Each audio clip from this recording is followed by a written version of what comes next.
Subscribe to our YouTube channel and press the bell icon to get the latest updates. Ramayan में भगवान श्री राम की कथा और महिमा का वर्णन है। श्री राम एक मर्यादित पुरुष थे और वो दूसरों के सुख के लिए अपना जीवन न्यौछावर कर दिया था। वो एक अच्छे पुत्र, पति, पिता और राजा थे। आज उन्हीं रामलला की जन्मभूमि पर उनके लिए मंदिर निर्माण का काम शुरू होने वाला है। इससे लेकर पूरे देश में उत्साह है। कहते हैं कि हर सफल पुरुष के पीछे एक औरत का योगदान और बलिदान छिपा होता है। तो जानते हैं कि श्री राम मर्यादा पुरुषोत्तम भगवान श्री राम कैसे बने। क्या माता कौशल्या या फिर माँ सीता की वजह से वह सम्मानित हुए? अगर इस पर गौर करेंगे तो जानेंगे किन महिलाओं का योगदान भगवान श्री राम को मर्यादित बनाने में रहा है। यह तो सभी जानते हैं कि प्रभु श्री राम की लीला थी। वही है सोई जो राम रुचि राखा। भगवान राम विष्णु के अवतार हैं और रामावतार लेकर वो देवताओं के मनोरथ सिद्ध करने आए थे। महाराजा दशरथ ने जब ज्येष्ठ पुत्र श्री राम के राज्याभिषेक की बात की तो देव प्रेरित कुबड़ी मंथरा ने आकर कैकेयी को यह समाचार सुनाया।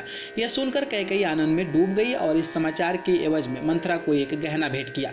मंथरा ने वह गहना फेंक कर कैकेयी के कान भरने का काम किया, लेकिन कैकेयी मंथरा की बात नहीं मानकर कहती हैं कि यह तो रघुकुल की रीत है कि जिस पुत्र ही राज्य संभालता है और मैं कैसे अपने पुत्र के बारे में सोचूं।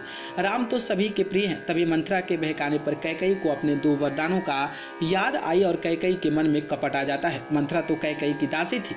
लोमश ऋषि के अनुसार मंथरा पूर्वजन्म के प्रहलाद के पुत्र विरोचन की कन्या थी। अगर मंथरा ऐसा न करती तो श्री राम वनवास जाने का मार्ग नहीं बनता। इस बात के लिए आज तक मंथरा की जग हंसाई होती है।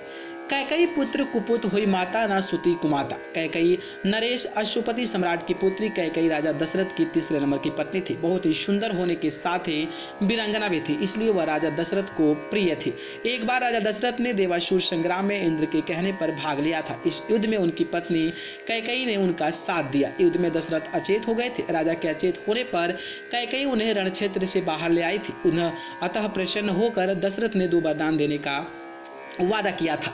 तब कैकेयी ने कहा था कि वक्त आने पर मांगूंगी। बाद में मंथरा के कहने पर कैकेयी ने राम का वनवास और भरत के लिए राज्य मांग लिया था। अगर माँ कैकेयी रामचंद्र जी के लिए वनवास न मांगते तो वो वन नहीं जाते। ऐसा करके माँ कैकेयी ने अपने प्रिय पुत्र को जन्म कार्य को सिद्ध करने में मदद की थी, लेकिन इसके लिए माँ कैकेयी लांछित हुई। शूर्पणखा का वन में आकर प्रभु श्री राम से विवाह का निवेदन करना और लक्ष्मण द्वारा उनकी नाक को काटना राम कथा का एक अहम मोड़ था। जब शूर्पणखा के लक्ष्मण जी कान काट दिए तो शूर्पणखा के ज्ञान चक्षु खुल गए और उसे भान हो गया कि वह कौन है।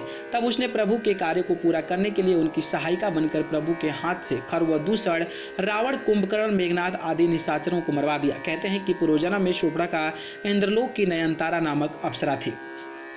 माँ सीता। श्री राम की अर्धांगिनी माता सीता का नाम भी लेना होगा, क्योंकि वाल्मीकि रामायण के अनुसार राम जब वनवास खत्म करके अयोध्या लौटकर आए तो राज्याभिषेक के बाद नगर के वासियों ने माता सीता के चरित्र पर उंगली उठाई।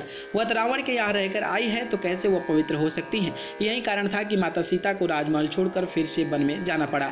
एक जगह राज्यसभा में वाल्मीकि बोले, श्री राम, मैं तुम्हें विश्वास दिलाता हूँ कि सीता पवित्र और सती है। कुश और लव आपके ही पुत्र हैं। मैं कभी भी मिथ्या भाषण नहीं करता। यदि मेरा कथन मिथ्या है तो मेरी संपूर्ण तपस्या निष्फल हो जाए। मेरे साक्षी के बाद सीता स्वयं शपथ पूर्वक आपको अपनी निर्दोषिता का आश्वासन देगी। अगर माँ सीता वन नहीं जाती तो श्री राम पत्नी भक्त न जाने किन किन नामों की उपमा के शिकार होते, लेकिन माँ सीता ने वन जाकर राजा राम के हर कार्य में मदद की है।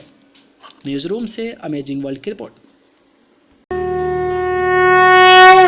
Subscribe to our YouTube channel and press the bell icon to get the latest updates.